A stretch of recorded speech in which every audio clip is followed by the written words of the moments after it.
ओम भूर्भुवः स्वः तत्सवितुर्वरेण्यं भर्गो देवस्य धीमहि धियो यो नः प्रचोदयात्। ओम शांति शांति शांति।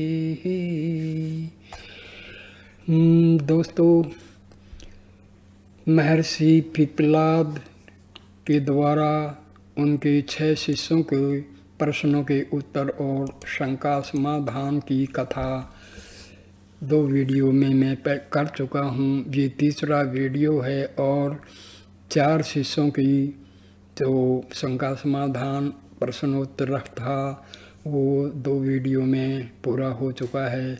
अब बाकी बचे हुए 2 शिष्यों का प्रश्नोत्तरी और शंका समाधान जो है इसमें मैं वर्णन कर रहा हूँ। 5वें दिन प्रातः काल के संध्या और पूजा से छुट्टी पाकर महात्मा पिप्पलाद ने शौर्य के पुत्र गार्ग्य को अपने समीप बुलाया और सामने बैठने का आदेश करते हुए कहा, वत्स गार्ग्य, तुम्हारा ब्रह्मचर्य पूरा हो चुका। अपने सभी साथियों के समान तुमने भी मेरे समीप रहकर आश्रम धर्म के समस्त नियमों का पालन किया है। वेद के समस्त मंत्र तुम्हें कंठस्थ हो चुके हैं। शास्त्रों का परिशीलन भी तुम कर चुके हैं। मैं जानता हूँ कि तुम अपने स्वाध्याय के प्रति इतने आसक्त रहते हो कि तुम्हें अब किसी शास्त्रीय विषय में कोई कुछ शंका संदेह नहीं होगा, पर तुम जो कुछ भी मुझसे जानना चाहते हो उसे मैं बतलाने को तैयार हूँ। गार्ग्य चुप था। पिछली रात में उसे अच्छी तरह नींद नहीं आई थी। इसके पहले गुरु के समीप रहते हुए उसे कभी ऐसा नहीं हुआ था। नींद पूरी नहीं होने के कारण अभी तक उसकी आंखों में आलस्य की रेखा नाच रही थी। थोड़ी थोड़ी देर पर जम्हाई आ जाती थी। ब्रह्मचर्य के समस्त नियमों को पालन करने वाले गार्ग्य को नींद अच्छी तरह क्यों नहीं आई, इसे वह खुद नहीं जानता था। आज उसके मन में गुरुदेव से यही जिज्ञासा थी कि मनुष्य रात में सोने की इच्छा करने पर भी क्यों नहीं सो पाता, पर यहाँ आने पर वह सोचने लगा कि ऐसा ऊटपटांग प्रश्न से गुरुजी क्या सोचेंगे। वह थोड़ी देर तक इसी बारे में सोचता रहा। उसकी आंखों में कड़वाहट थी और रह रहकर इसी बीच 2-3 बार जमाई ले चुका था। महात्मा पिप्पलाद लोक से सर्वथा विरत होने पर भी सब कुछ जानते थे। गार्ग्य की इस शारीरिक विकल्पता और मानसिक अवसाद का उन्हें पता लग गया। वह तुरंत कुछ विस्मित से होकर बोले, वत्स गार्ग्य, ऐसी क्या बात हो गई जो तुम्हारे शरीर में आलस्य की निशानी दिखाई पड़ रही है? क्या तुम रात में अच्छी नींद नहीं ली? इसके यह तो तुम्हारी मानसिक चंचलता की निशानी है। मुझे अब संदेह होने लगा है कि तुमने ब्रह्मचर्य के समस्त नियमों का विधिवत पालन नहीं किया है। गार्ग्य पहले तो कुछ समझ गया, पर फिर दृढ़ता के स्वर में बोला, भगवान आप ठीक कह रहे हैं। पिछली रात मुझे अच्छी तरह नींद नहीं आई। एक बार प्रयत्न करने पर आंखें मूंदी भी तो विचित्र विचित्र स्वप्न देखता रहा। मैंने भरसक ब्रह्मचर्य के समस्त नियमों का तनमन से पूर्णतया पालन किया है, पर उससे मैं च्युति होना भी स्वाभाविक है। कल शाम से ही मेरा मन कुछ चंचल था। मैं नहीं जानता कि वह एकाएक क्यों इतना चंचल हो गया। पिप्पलाद ने कहा, वत्स, नींद का ठीक से न आना और स्वप्न देखना, ये दोनों बातें तुम्हारे मन की चंचलता बतला रही है। अवश्य तुमने अपनी साधना में कोई त्रुटि की है। कल शाम को जब तुम्हारा मन चंचल हुआ तभी मेरे पास आए होते या अपने साथियों से सलाह लिए होते तो इस तरह का कोई उपद्रव न होता। पर मैं यह जानना चाहता हूँ कि कल शाम को तुम्हारे मन में क्या विकार उत्पन्न हुई। साफ साफ बतलाओ, शायद मैं उसे वश में करने का कोई उपाय बता सकूं। गार्ग्य ने विनीत स्वर में कहा, गुरुदेव, कल दोपहर में सत्यकाम जब आपके पास से दीक्षित होकर वापस लौटा तो मैं एकाएक यह सोचने लगा कि कल परसों तक हम सभी साथियों की शिक्षा पूर्ण हो जाएगी और हम सबको गृहस्थ आश्रम की ओर लौटना पड़ेगा। गृहस्थ आश्रम का चिंतन करते ही मैं अनेक दुनियाई बातों में उलझ गया। यहाँ तक उलझ जा रहा कि कल सायंकाल की संध्या एवं हवनादि क्रिया में भी पूर्ण स्वस्थ नहीं हो सका और फिर रात में भी उन्हीं सब उलझनों को सुलझाता रहा।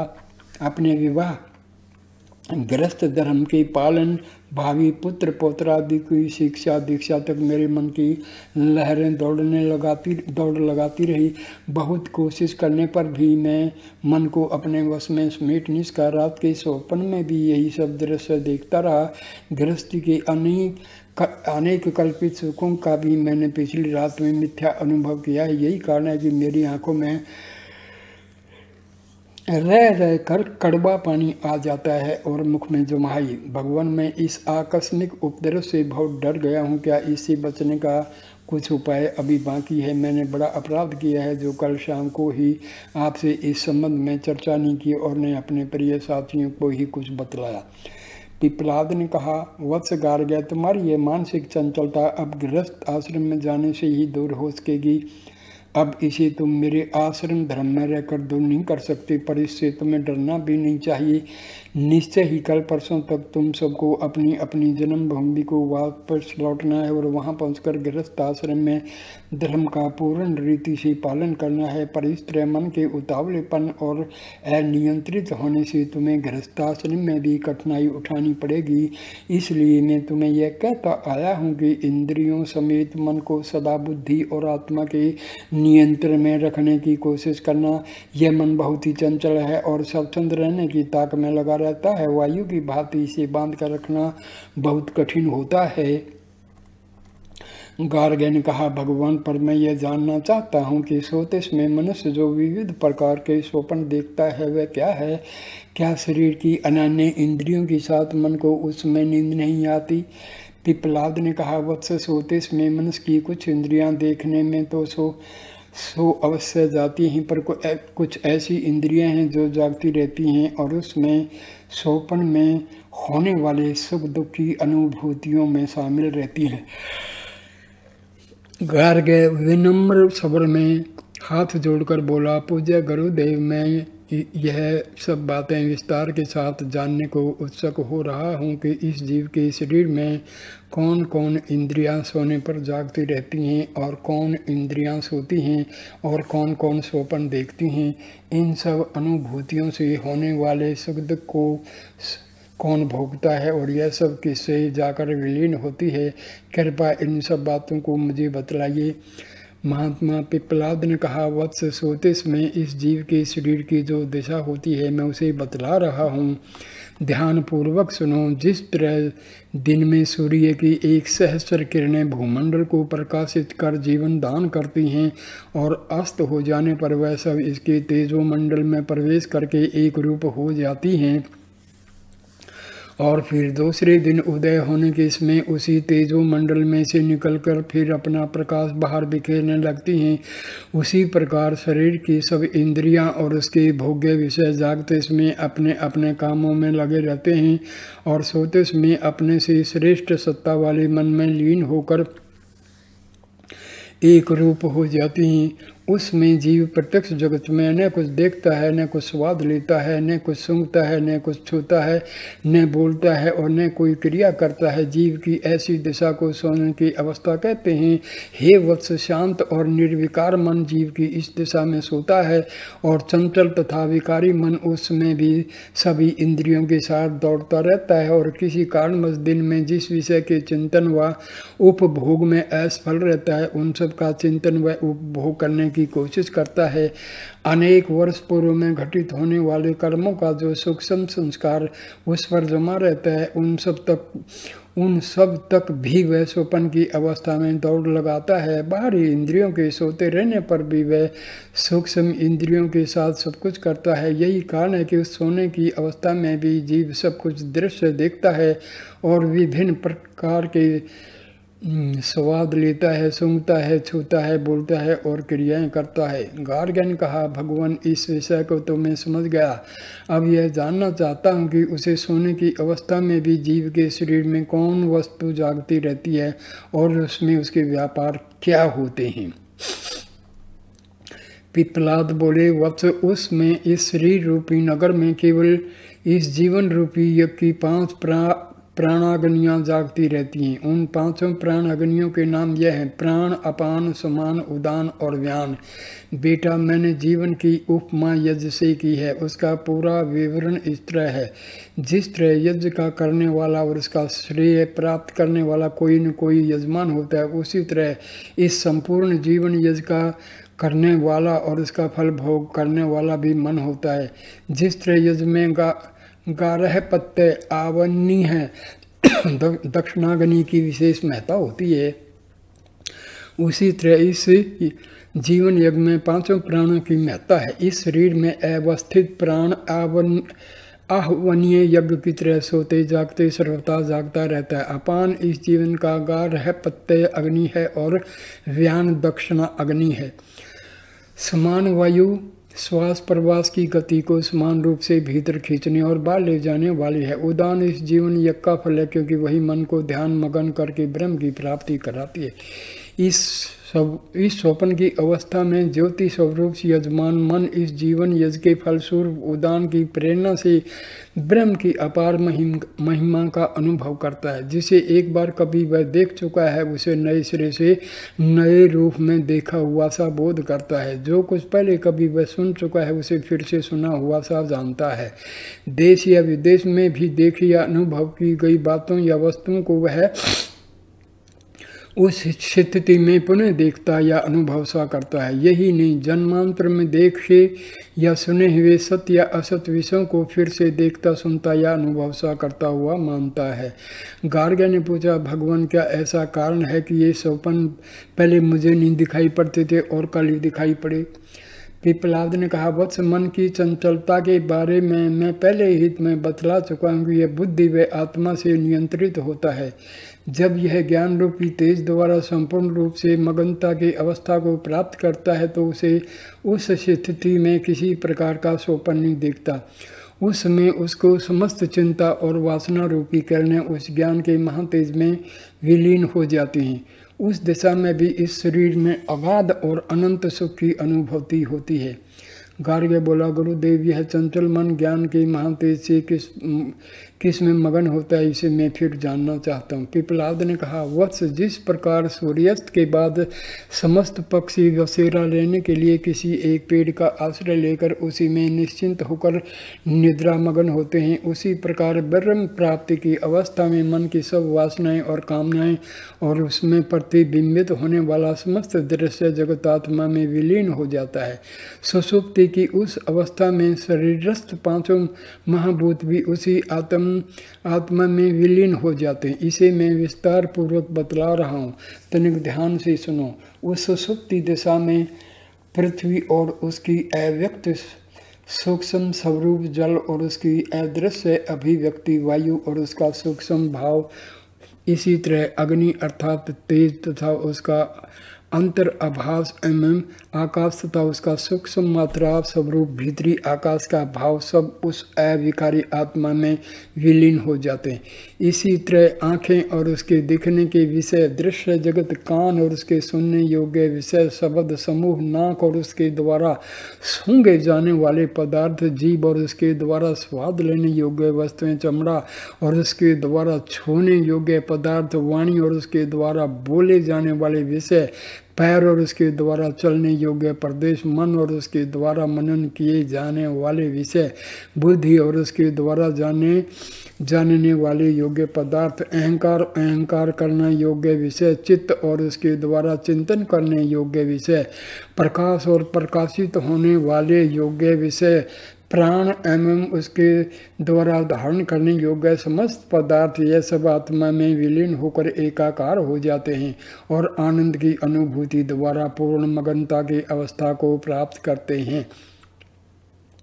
जिस प्रकार जल में प्रतिबिंब बढ़ता है, उसी प्रकार से इस शरीर में ज्ञान स्वरूप पुरुष प्रवेश करता है। शरीरधारी जीव जो कुछ देखता, सुनता, सूंघता, खाता, पीता, जानता या करता है, उन सब का देखने वाला, सुनने वाला, सूंघने वाला, खाने वाला, पीने वाला, जानने वाला या करने वाला वही ज्ञान स्वरूप पुरुष है। वह सुषुप्ति की अवस्था में उसी प्रकार उस अविनाशी आत्मा में लीन या मगन हो जाता है। जिस प्रकार जल के सूख जाने पर जल में दिखाई पड़ने वाला प्रतिबिंब सूर्य में विलीन हो जाता है। वत्स गार्ग्य सब प्रकार की इच्छाओं और चिंताओं से मुक्त होकर जो उस ज्ञान से मुक्त शरीर के सब संस्कारों से शून्य निर्गुण शुभ्र प्रकाश में अविनाशी परब्रह्म को जान जाता है, वह उसी श्रेष्ठ अविनाशी को प्राप्त होता है और अविद्या से रहित होकर सर्वज्ञ बन जाता है। हे गार्ग्य, जिस परम तत्व में पांचों प्राण पांचों महाभूत समस्त इंद्रियों के साथ देवता लीन हो जाते हैं, उस विज्ञान रूप पर ब्रह्म को जानने की कोशिश करो। मुझे विश्वास है कि तुम गृहस्थ धर्म में रहकर भी उसे प्राप्त कर सकोगे।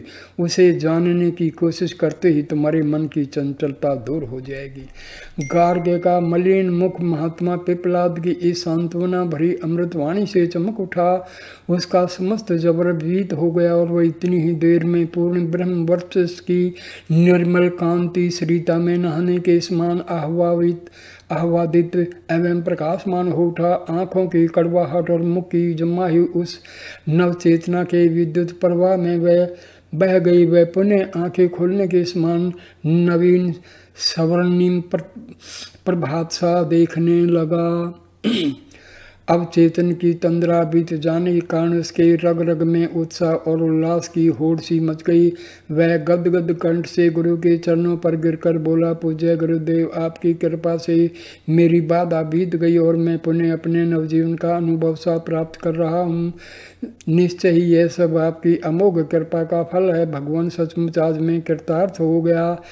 महात्मा पिप्पलाद ने आह्वादित गार्ग्य को उठाकर छाती से लगाते हुए कहा, वो तुम्हारी यह प्रसन्नता जीवन भर बनी रहे। गुरु पिप्पलाद से अमोघ आशीर्वचन प्राप्त कर वापस आने पर साथियों ने गार्ग्य का अभिनंदन किया। उसमें उसकी प्रसन्नता देखने योग्य थी। अपने सब साथियों को उसने अपनी पिछली रात की व्याकुलता और गुरु से प्राप्त की गई समस्त शिक्षा का सारा वृत्तांत कह सुनाया। उसके निश्चल साथियों ने उसकी इस अपूर्व सफलता पर उसे बधाई दी।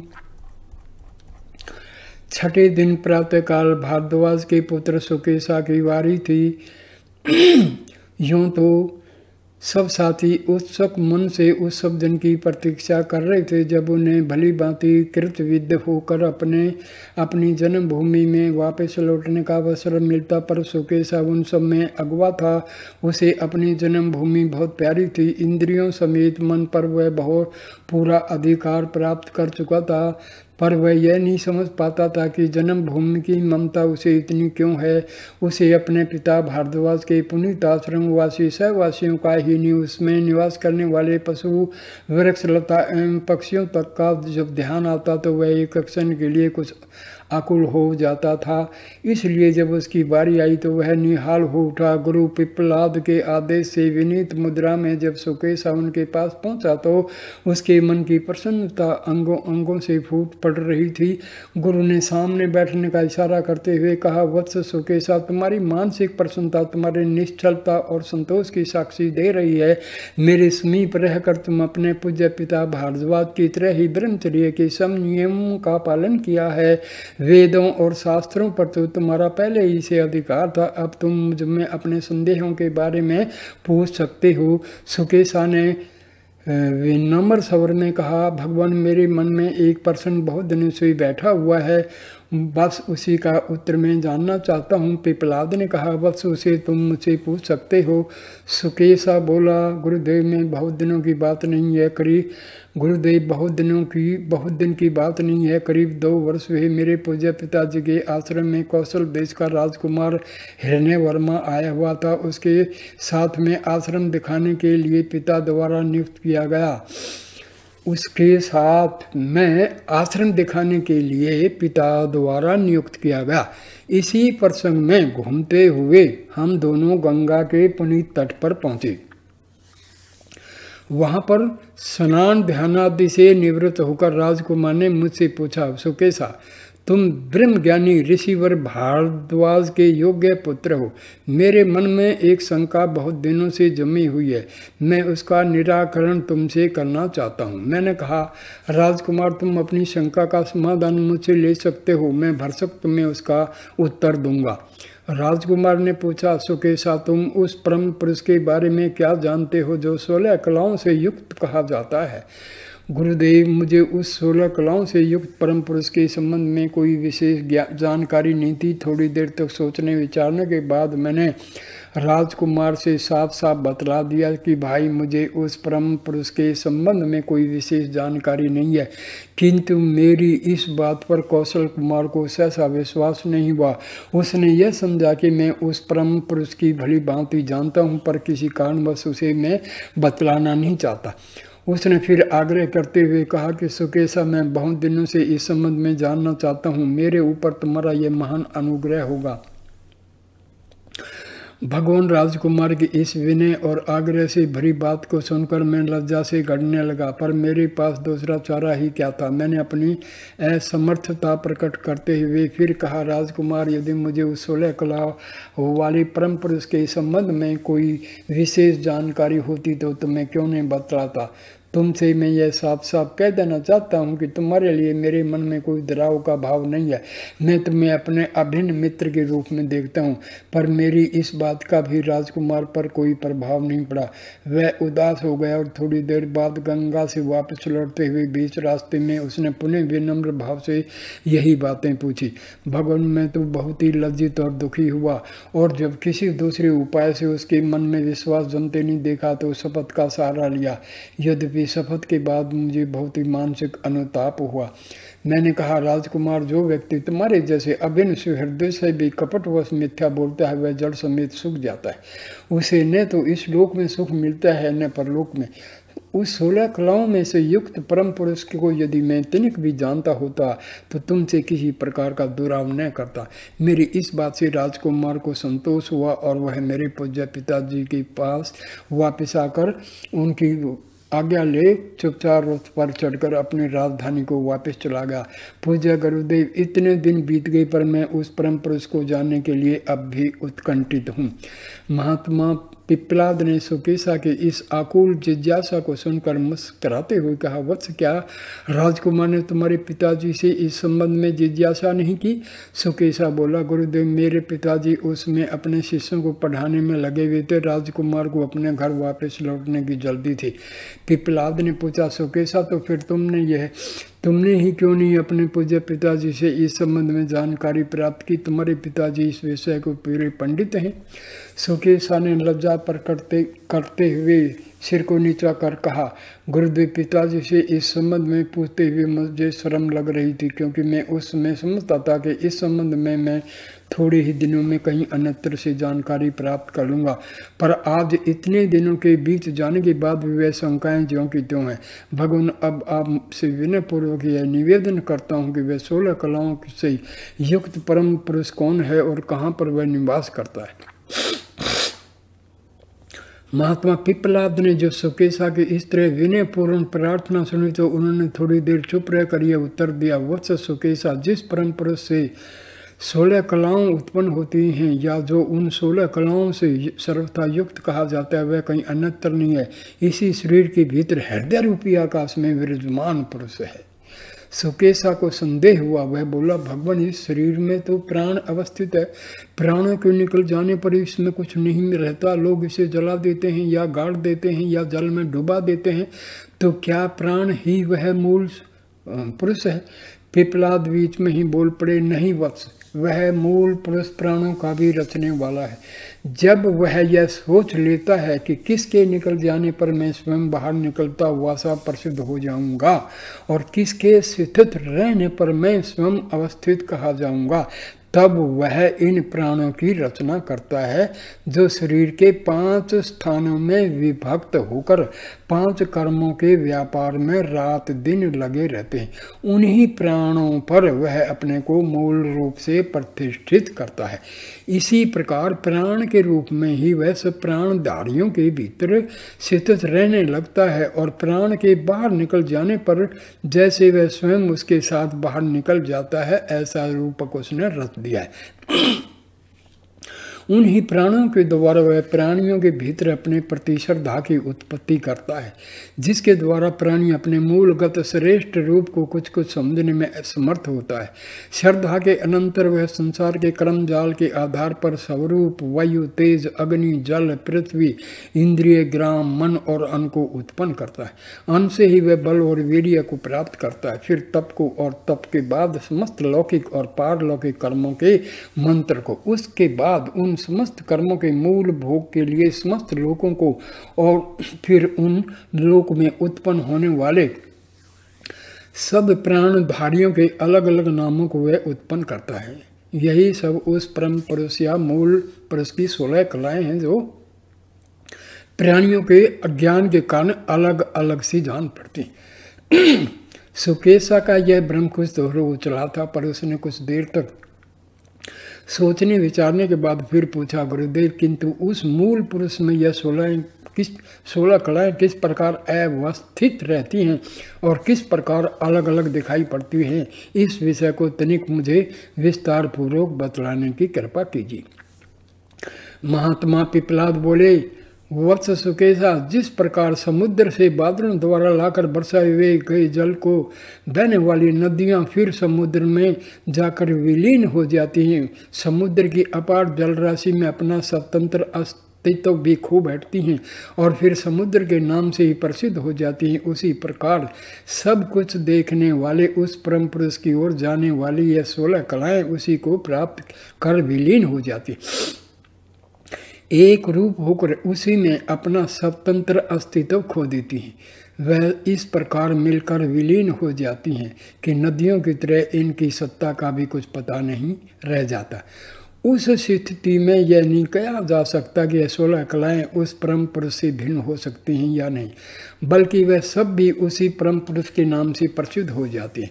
उसमें सब कुछ देखने और जानने वाला यह परम पुरुष इन समस्त कलाओं से रहित एक रूप और अमर निर्विकार स्थिति को प्राप्त हो जाता है। हे वत्स, जिस प्रकार रथ के पहिए की नाभि में अरे जुड़े रहते हैं, उसी प्रकार की प्रेरणा पर सब में गति होती है, उसी प्रकार यह समस्त कलाएं, यही निसारा विश्व प्रपंच उसी परम रूप मूल के अंदर से जुड़ा रहता है। जो विद्वान पुरुष इस रूप में उस परम पुरुष को पहचानता, वह कभी मृत्यु को पीड़ा से पीड़ित नहीं होता, अमर बन जाता है। सुकेशा, मैं उस परम पुरुष या ब्रह्म को इसी रूप में देखता हूँ। मेरी समझ में तो उससे बढ़कर दूसरा कोई चराचर जगत में नहीं है। महात्मा पिपलाद के इस अंतिम उपदेश को सुनकर सुकेशा का सारा भ्रम दूर हो गया। उसने सादर उनके चरणों पर गिरकर पवित्र धूल अपने मस्तक में लगाई। पिपलाद ने आशीर्वाद दिया, वत्स, अपने योग्य पिता की भांति तुम भी शोक संताप से रहित होकर जीवन बिताओ। अब जगत में तुम्हें भी कोई वस्तु अज्ञात नहीं रहेगी। सुकेशा इस अमोघ आशीर्वचन को हृदय से गूंजता हुआ समुत्सुक मन से अपने साथियों के समीप आया, जहाँ उसकी आकुल प्रतीक्षा हो रही थी। उसने गुरु से प्राप्त की गई इस अमर विद्या की चर्चा अपने साथियों से भी की। उस समय उन सब ऋषि कुमारों को असीम प्रसन्नता हो रही थी। उनके प्रसन्न मुखमंडल पर अगाध संतोष और शांति विराज रही थी।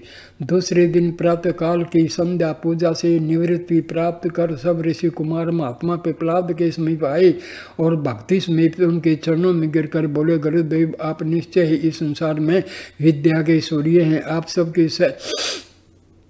आपकी सहज कृपा रश्मि से हमारी